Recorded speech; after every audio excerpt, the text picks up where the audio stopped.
Hi മച്ചാനെ, നമസ്കാരം. ഞാൻ പച്ചക്കറി മച്ചാൻ എന്ന എൻ്റെ യൂട്യൂബ് ചാനലിലേക്ക് എല്ലാ മച്ചാന്മാർക്കും ഹൃദയം നിറഞ്ഞ സ്വാഗതം. അപ്പോൾ മച്ചാനെ, മലയാളികൾക്ക് ഏറെ ട്രെൻഡായിട്ടുള്ള എന്നാൽ വളരെ രുചികരമായിട്ടുള്ളൊരു ഭക്ഷണമാണ് നമ്മുടെ ചീര എന്ന് പറയുന്നത്. ഇത് കൃഷി ചെയ്യാൻ പറ്റിയ സമയമാണ് ഇപ്പോൾ. അതായത് ഏത് സമയത്തും നമുക്ക് കൃഷി ചെയ്യാൻ പറ്റും. എന്നിരുന്നാലും മഴ സമയം ഒഴിച്ച് ബാക്കിയുള്ള ഏത് സമയത്തും നമുക്ക് കൃഷി ചെയ്യാം. ഒരു വർഷത്തിൽ നമുക്ക് 365 ദിവസവും കൃഷി ചെയ്യാം. പക്ഷേ ഈ മഴ അധികമായിട്ടുള്ള മഴയുള്ള സമയങ്ങളിൽ മാത്രമേ നമുക്ക് ചീര കൃഷി ഒത്തി പാടായിട്ടുള്ളൂ. കാരണം അധികം പെട്ടെന്ന് വളർന്നു കയറി ഇടിച്ചു കയറി വളർന്നു വരില്ല. അപ്പോൾ ഇങ്ങനെയുള്ള ചീര നമുക്ക് എങ്ങനെ പെട്ടെന്ന് കൃഷി ചെയ്ത് വിളവെടുക്കാം എന്നതിനെക്കുറിച്ചാണ്, അതുപോലെ തന്നെ ഇതിൻ്റെ വളപ്രയോഗം ഏതെല്ലാം രീതിയിൽ മനസ്സിലാക്കിയാലാണ് നമുക്ക് കൃഷി ചെയ്യാൻ പറ്റുന്നത് എന്നൊക്കെ നോക്കാം. ഈ ചീര കൃഷി ചെയ്യാൻ വേണ്ടിയിട്ട് നമുക്ക് ഒരുപാട് സ്ഥലമൊന്നും വേണമെന്നില്ല. അതായത് നമുക്കൊരു ഇതുപോലെ ഒരു ഗ്രോ ബാഗിലും സിമൻറ്റ് ചാക്കിലും അതുപോലെ തന്നെ നമ്മൾ വെള്ളം കുടിച്ചിട്ട് കളയുന്ന പ്ലാസ്റ്റിക് ബോട്ടിലും അതുപോലെ തന്നെ നമ്മൾ ഐസ്ക്രീം ബോട്ടിൽ, ചെറിയ ചെറിയ ഓട്ട വീണ പാത്രങ്ങൾ, ഇതിലൊക്കെ നമുക്ക് ചീര കൃഷി ചെയ്യാം. കുറച്ച് മാത്രം പോട്ടി മിക്സ് മതി, എന്നാൽ നല്ലതുപോലെ തഴച്ച് വളരുകയും ചെയ്യും. ഇങ്ങനെയുള്ള ചീരച്ചെടിയെ നമുക്ക് എങ്ങനെ സിമ്പിളാക്കി വളരെ ലൈറ്റായിട്ട് പെട്ടെന്ന് വിളവെടുക്കുന്ന രീതിയിൽ നമുക്ക് കൃഷി ചെയ്യുന്നത് എങ്ങനെയെന്ന് നോക്കാം. അതുപോലെ നമ്മൾ ചീര കൃഷി ഏറ്റവും മെയിനായിട്ടുള്ളൊരു കാര്യം എന്തെന്ന് പറഞ്ഞാൽ മച്ചാനെ, നല്ല വിത്തുകൾ വേണമെന്നുള്ളതാണ്.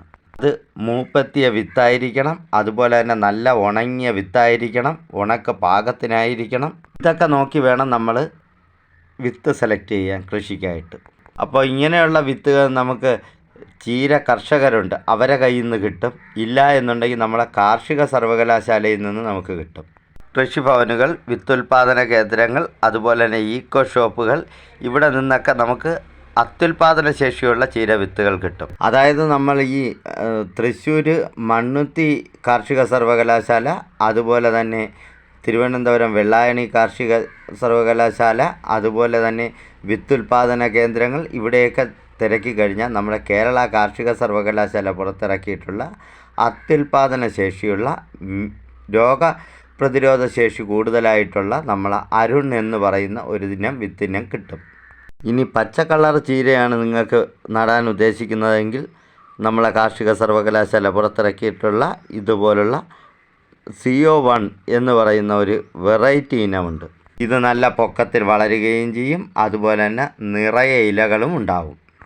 അതുപോലെ തന്നെ നമ്മളെ ചീരച്ചെടിയെ സംബന്ധിച്ചിടത്തോളം ചെടിക്ക് ഏറ്റവും ഇഷ്ടമെന്ന് പറയുന്ന ഒരു സ്ഥലത്ത് പാകിയ ശേഷം, ഇതുപോലെ പാകിയ ശേഷം അതിനെ മറ്റൊരു സ്ഥലത്തേക്ക് പറിച്ച് നടുന്നത്, അതാണ് ഏറ്റവും കൂടുതൽ ചീരച്ചെടിക്ക് ഇഷ്ടം.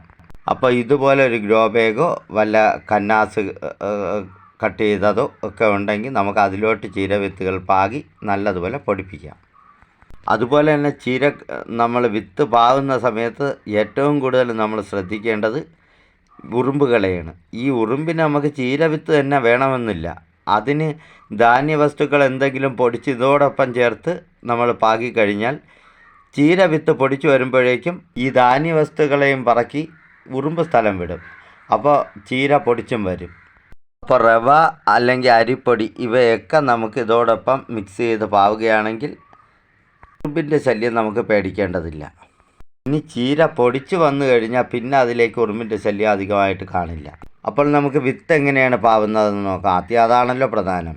വിത്ത് പാകുമ്പോൾ നമ്മൾ ശ്രദ്ധിക്കേണ്ട മറ്റൊരു കാര്യമുണ്ട്. അതായത് മുൻ ദിവസങ്ങളിൽ നമ്മൾ കൃഷി ചെയ്ത സ്ഥലത്ത് ഇലപ്പുള്ളി രോഗമോ മറ്റു കാര്യങ്ങളോ വന്നിട്ടുണ്ട് എങ്കിൽ ചീര വിത്തൊന്ന് സൂഡോമോണസുമായിട്ട് ട്രീറ്റ് ചെയ്ത് നടുന്നതാണ് ഏറ്റവും നല്ലത്. ട്രീറ്റ് ചെയ്യുക എന്ന് പറഞ്ഞാൽ ആനക്കാര്യമൊന്നുമില്ല. അതായത് 1 സ്പൂൺ ചീര വിത്തിന് 2 സ്പൂൺ സൂഡോമോണസ്, അതുപോലെ തന്നെ പുളിച്ച കഞ്ഞിവെള്ളം, ഒരു 10 തുള്ളി കഞ്ഞിവെള്ളം കൂടെ എടുത്ത് ഇതിനെ സൂഡോമോണസ് നല്ലതുപോലെ ഇതിൽ കഞ്ഞിവെള്ളത്തിൽ മിക്സ് ചെയ്തതിന് ശേഷം അതിലേക്ക് നമ്മളെ ചീര വിത്തുകളിട്ട് നല്ലതുപോലെ മിക്സ് ചെയ്ത് ഒരു 2-3 മണിക്കൂർ വെച്ചതിന് ശേഷം നട്ട് കഴിഞ്ഞാൽ നമ്മളെ ചെടിക്ക് ഇലപ്പുള്ളി രോഗം എന്ന് പറയുന്ന രോഗം വരെയില്ല. ഇതുപോലെ നമുക്ക് ചെയ്യാൻ പറ്റുന്ന മറ്റൊരു രീതിയാണ് ചുമന്ന ചീരയും പച്ച ചീരയുടെയും വിത്തുകൾ രണ്ടും കൂടെ മിക്സ് ചെയ്ത് പാകുന്നത്. ഇതുപോലെ പാകി നട്ടാലും നമ്മൾ ആ ചീരച്ചെടിക്ക് ഇലപ്പുള്ളി രോഗം വരാനുള്ള സാധ്യത കുറവാണ്. വിത്തുകൾ പാകാനായിട്ട് പോട്ടി മിക്സ് തയ്യാറാക്കുന്നതെന്ന് പറഞ്ഞാൽ 1% നമ്മുടെ ഉണങ്ങിപ്പൊടിഞ്ഞ ചാണകപ്പൊടി, 1% മണ്ണിര കമ്പോസ്റ്റ്, 1% മേൽമണ്ണ്, ഇവ മൂന്നും കൂടി മിക്സ് ചെയ്ത് ഒരു ഗ്രോ ബാഗിലോ ഇല്ല എന്നുണ്ടെങ്കിൽ നമ്മുടെ കയ്യിൽ എന്താണുള്ളത് അതിലേക്ക് ഈ പോട്ടി മിക്സ് നിറച്ച ശേഷം അതിന് മുകളിലേക്ക് വേണം നമ്മളെ വിത്തുകൾ പാകി കൊടുക്കാൻ. അപ്പോൾ മച്ചാന്മാരെ, ഈ വീഡിയോ ആദ്യമായാണ് നിങ്ങൾ കാണുന്നതെങ്കിൽ ചാനലൊന്ന് സബ്സ്ക്രൈബ് ചെയ്യാനും എൻ്റെ വീഡിയോയ്ക്ക് ഒരു ലൈക്ക് തരാനും മറക്കരുത്. ഇനി വിത്തുകൾ പാകി ഒരു 18 ദിവസം ആകുമ്പോഴേക്കും നമുക്ക് അതിനെ പറിച്ച് നടാൻ പാകമാകും. അങ്ങനെ പെട്ടെന്ന് പാകമാകാൻ വേണ്ടിയിട്ട് നമുക്കൊരു കാര്യം ചെയ്യാം. വിത്തുകൾ പാകി പൊടിച്ച് ഒരു 8 ദിവസം, അതായത് ഒരാഴ്ച കഴിയുമ്പോഴേക്കും നമുക്ക് ഒരു 100 ഗ്രാം ഗോമൂത്രം എടുക്കുക. അതിലേക്ക് നമുക്ക് 1 ലിറ്റർ വെള്ളം ഒഴിക്കുക. എന്നിട്ട് മിക്സ് ചെയ്തതിന് ശേഷം നല്ലതുപോലെ അരിച്ച് സ്പ്രേയറിലോ മറ്റോ നമുക്ക് ഈ വിത്തുകൾ പാകി വെച്ചിരിക്കുന്ന ഗ്രോ ബാഗിലേക്ക് നല്ലതുപോലെ സ്പ്രേ ചെയ്ത് കൊടുക്കുക. അതായത് ചുവട് നനയത്തക്ക വിധത്തിൽ സ്പ്രേ ചെയ്ത് കൊടുക്കുക. ഇങ്ങനെ ചെയ്യുകയാണെങ്കിൽ നമ്മുടെ തൈകൾ നല്ല പുഷ്ടിയോടെ നല്ല കരുത്തോടെ വളർന്നു വരും. ഇനി ഗോമൂത്രം കിട്ടിയില്ലെങ്കിൽ ഹരിത കഷായം കിട്ടിയ അതായാലും നമുക്ക് ഇതുപോലെ 100 മില്ലി 1 ലിറ്റർ വെള്ളത്തിൽ ലയിപ്പിച്ച് നമുക്ക് ചെടിയുടെ ചുവട് ഭാഗമൊന്ന് നനച്ചു കൊടുക്കാം. ഇനി ഹരിത കഷായം നിങ്ങൾക്ക് വാങ്ങിക്കാൻ പാടാണെങ്കിൽ വളരെ എളുപ്പത്തിൽ ഉണ്ടാക്കാം. അതിനായി 1 ലിറ്റർ ഗോമൂത്രം സംഘടിപ്പിക്കുക. 1 ലിറ്റർ പച്ചവെള്ളവുമായിട്ട് മിക്സ് ചെയ്ത് ഇതിലേക്ക് നമ്മൾ എന്ത് ചെയ്യണം, ഈ മുരിങ്ങയില ഉണ്ടെങ്കിൽ മുരിങ്ങയില പറിച്ച് നമ്മൾ മിക്സ് ചെയ്തിരിക്കുന്ന ഗോമൂത്ര ലായനിയിൽ മുക്കി ഒരു 5-6 ദിവസം വെച്ചിരിക്കുമ്പോൾ ഇത് അഴുകി ഇതുമായിട്ട് ചേരും. ആ ഒരു സ്ലറി എടുത്ത് 100 മില്ലി 1 ലിറ്റർ വെള്ളത്തിൽ ലയിപ്പിച്ച് നമ്മൾ പൊടിച്ചു വരുന്ന ചീരയുടെ ചുവട് ഭാഗത്തേക്ക് നനച്ചു കൊടുത്താൽ പെട്ടെന്ന് ചീര കരുത്തോടെ വളർന്നു വരും. അതായത് നല്ല കരുത്തുള്ള തൈകളാണ് നമ്മളെ ചീര കൃഷിയുടെ പ്രധാന വിജയം. ഈ തൈകൾ നമുക്ക് 18ാമത്തെ ദിവസം തന്നെ പറിച്ചു നടാം. അതുപോലെ തന്നെ നമ്മളെ കിച്ചണിൽ ഉള്ളി തൊലിക്കുന്ന സമയത്ത് ഈ ഉള്ളിയുടെ തോടെടുത്ത് മാറ്റി വയ്ക്കുക. അതുപോലെ തന്നെ നമ്മളെ നേന്ത്രപ്പഴത്തിൻ്റെ തോടുണ്ടെങ്കിൽ അതും മാറ്റി വയ്ക്കുക. ഇത് 1 ലിറ്റർ വെള്ളമായിട്ട് ചേർത്ത് നല്ലതുപോലെ ഇതിനെ അഴുക്കിയെടുക്കുക. ഇത് നമ്മളെ ചെടിയുടെ ചുവട് ഭാഗത്ത് ഒഴിച്ചു കൊടുത്താലും ചെടിയുടെ വളർച്ച പെട്ടെന്ന് വളർന്നു വരും. കാരണം എന്താണെന്ന് വെച്ചാൽ ഇതിൽ ഈ ഉള്ളിത്തോടിൽ കൂടുതൽ സൾഫറുണ്ട്. അതുപോലെ തന്നെ നമ്മളെ പഴത്തൊലി നേന്ത്രപ്പഴത്തിൻ്റെ തൊലിയിൽ പൊട്ടാഷിൻ്റെ അംശവും കൂടുതലുണ്ട്. അതുപോലെ നമുക്ക് ചീരച്ചെടിക്ക് കൊടുക്കാൻ പറ്റുന്ന 10 പൈസ ചിലവില്ലാത്ത ഒരു വളമാണ് നമ്മുടെ പൊളിച്ച കഞ്ഞിവെള്ളവും അതുപോലെ തന്നെ പൊളിച്ച മോര്.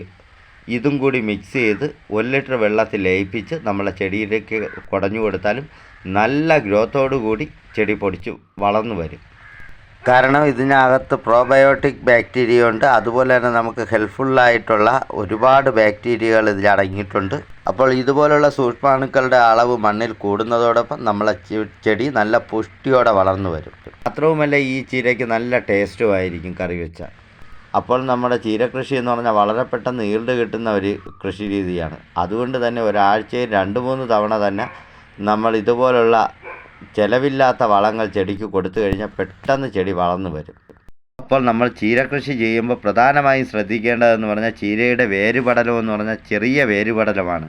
അതിന് വലിയ ശക്തിയൊന്നും ഉള്ളതല്ല. അപ്പോൾ അതിന് വളരാൻ സാധിക്കണമെങ്കിൽ ആ മണ്ണിൽ നല്ലതുപോലെ കുമ്മായപ്പൊടി ഇട്ട് ട്രീറ്റ് ചെയ്തതിന് ശേഷം മാത്രമേ നടാവൂ.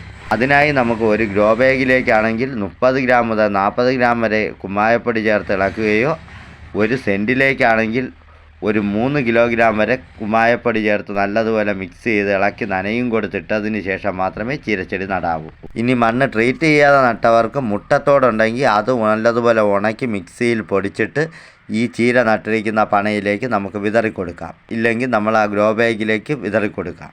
എങ്കിൽ നമ്മളെ കുട്ടികളൊക്കെ പഠിക്കുന്ന സ്കൂളുകളുടെ സമീപത്തുള്ള കടകളിൽ ഈ ചോക്ക് വാങ്ങിക്കാൻ കിട്ടും. ഇത് വാങ്ങിച്ചുകൊണ്ട് വന്ന് നമ്മൾ ചീര കൃഷി ചെയ്തിരിക്കുന്നതിൻ്റെ ഇടയ്ക്കിടയ്ക്ക് ഊന്നിക്കൊടുക്കുക.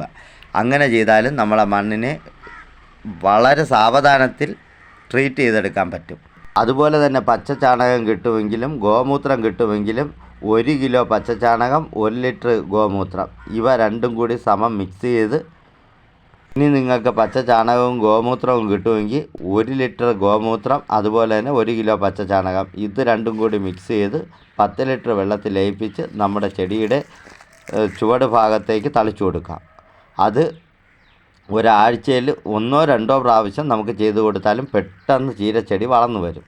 ഇതുപോലെ തന്നെ ബയോഗ്യാസ് സ്ലറി ഉണ്ടെങ്കിൽ അതും നമുക്ക് ഉപയോഗിക്കാം. പക്ഷേ ഇതൊക്കെ നമ്മൾ ഉപയോഗിക്കുമ്പോൾ നമ്മൾ പച്ചവെള്ളം ചേർത്ത് നല്ലതുപോലെ നേർപ്പിച്ചതിന് ശേഷം മാത്രമേ ചെടിക്ക് കൊടുക്കാവൂ.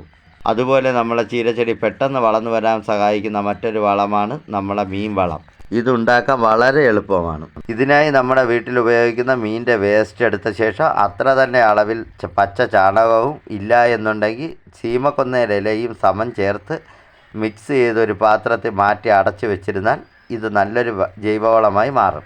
കാരണം മീൻ വളത്തിലാണ് ഏറ്റവും കൂടുതൽ മൈക്രോ ന്യൂട്രിയൻസ് ആയിട്ടുള്ള ഘടകങ്ങൾ അടങ്ങിയിരിക്കുന്നത്. ഏതാണ്ട് 52ഓളം മൈക്രോ ന്യൂട്രിയൻസ് അടങ്ങിയിട്ടുണ്ട് എന്നാണ് കണക്കാക്കിയിട്ടുള്ളത്. അപ്പോൾ ഇലക്കറികളിൽ ധാരാളം മിനറൽസും അതുപോലെ തന്നെ പ്രോട്ടീനുകളും അടങ്ങിയിട്ടുണ്ട് എന്ന് പറയുന്നെങ്കിലും ഇതൊക്കെ നമ്മൾ ചെടിക്ക് കൊടുത്താൽ മാത്രമേ ചെടിക്ക് നിന്നും നമുക്കതൊക്കെ കിട്ടൂ. അതുപോലെ തന്നെ നമ്മുടെ ചീരച്ചെടിയുടെ ചുവട് ഭാഗത്ത് കരിയിലയോ മറ്റോ ഉപയോഗിച്ച് പൊതയിട്ട് കൊടുത്താൽ, അതായത് പൊടിഞ്ഞു തുടങ്ങിയ കരിയിലയാണെങ്കിൽ വളരെ എളുപ്പം പൊതയിടാൻ പറ്റും. ഇങ്ങനെ ചെയ്യുന്നതിലൂടെ നമ്മുടെ ചീരച്ചെടിയുടെ ചുവട് വശത്ത് നമ്മൾ ഈ വേനൽക്കാലത്ത് ഒഴിച്ചു കൊടുക്കുന്ന ജലാംശം പൂർണ്ണമായി വറ്റിപ്പോകാതെ ചെറിയ നനവ് നിൽക്കുകയും ചെടിക്ക് പെട്ടെന്ന് വളർന്നു വരുവാനും സാധിക്കും. അതുപോലെ തന്നെ നമ്മുടെ ചീരകൃഷിയുടെ അന്തകൻ എന്ന് പറയുന്നത് കൂടുകെട്ടി പുഴുക്കളുടെ ആക്രമണമാണ്. ഇത് നമ്മളെ ചീരച്ചെടിയുടെ ഇലകൾ ഒരു ദിവസം തന്നെ കുറേ ഏരിയ അങ്ങ് തിന്ന് തീർത്ത് കളയും. ഇങ്ങനെ കണ്ടു കഴിഞ്ഞാൽ നമ്മൾ 1 ലിറ്റർ വെള്ളത്തിൽ കുറച്ച് പപ്പായയുടെ ഇല പറിച്ചുകൊണ്ട് വന്ന് അതിനെ അഴുക്കി അതിലേക്ക് നമ്മൾ 1 ലിറ്റർ വെള്ളം കൂടി ചേർത്ത് മിക്സ് ചെയ്ത് നമ്മുടെ ചീരച്ചെടിയുടെ ഇലകളിലേക്ക് സ്പ്രേ ചെയ്ത് കൊടുത്താൽ കൂടുകെട്ടിപ്പുഴയുടെ ആക്രമണം നമ്മുടെ ചെടികൾക്കുണ്ടാവാതെ സംരക്ഷിക്കാം. ഇന്ന് മാർക്കറ്റിൽ ലഭിക്കുന്ന ചീര ഇലകൾ നമ്മൾ വാങ്ങിക്കൊണ്ടുവന്ന് വീട്ടിൽ കറി വെച്ച് കഴിഞ്ഞാൽ അതിൽ കൂടുതലും മാരകമായ വിഷാംശങ്ങളാണ് അടങ്ങിയിട്ടുള്ളത്. കാരണം ആരോ എവിടെയോ ഇരുന്ന് കൃഷി ചെയ്ത് നമുക്ക് കൊണ്ടുവന്ന് നമ്മുടെ മുന്നിലേക്ക് തരുന്നതാണ്. ഇതിൽ കൂടുതലായിട്ടും പൈസ മാത്രം മോഹിച്ച് ചെയ്യുന്ന കൃഷിയാണ്. അതുകൊണ്ട് 15 ദിവസം കൊണ്ട് ഇതിനെ വളർത്തിയെടുക്കാൻ പറ്റുമോ എന്നുള്ളതായിരിക്കും അവർ ചിന്തിക്കുന്നത്. അതുകൊണ്ട് അത്രയും വിഷാംശം ഇതിലേക്ക് കടത്തിവിടുകയാണ് ചെയ്യുന്നത്.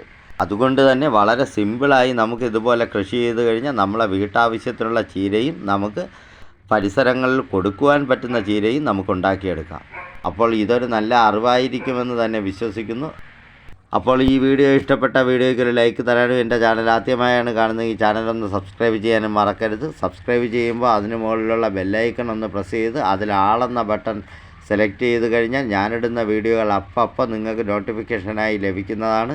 ഇനിയും ഒരു വീഡിയോയുമായി കാണാമെന്ന് ശുഭപ്രതീക്ഷയോടുകൂടി നിർത്തുന്നു. എല്ലാ മച്ചാന്മാർക്കും നന്ദി, നമസ്കാരം.